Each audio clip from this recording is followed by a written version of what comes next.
আসসালামু আলাইকুম রহমতুল্লাহি বরকাতুহু। আপনি কি নেক আমল করতে চান বা আমলে ব্যর্থ হয়েছেন বা বিভিন্ন কভারেজিতে আপনারা প্রতারণা হয়েছেন, আমলে কোনো ফলাফল পাচ্ছেন না? শুধু আপনাদের জন্য কমেন্ট করে জানাবেন কখন কোন সময় আয়াতগুলো পাঠ করতে হবে, কিভাবে আপনাদেরকে নিয়ম কানুন আমি সব বলে দিব। কমেন্ট করবেন। কিছু আমল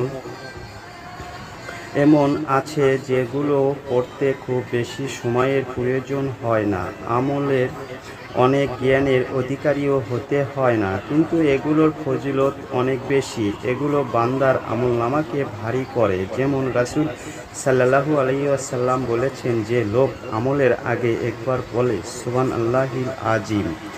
যে কোনো আমল করতে চাইলে এর আগে বলতে হবে সুবহানাল্লাহিল আজিম। আশা করি সম্পূর্ণ সূরাটি পাঠ করুন এবং সূরাটি মনোযোগ সহকারে শুনুন। বিসমিল্লাহির রহমানির রহিম।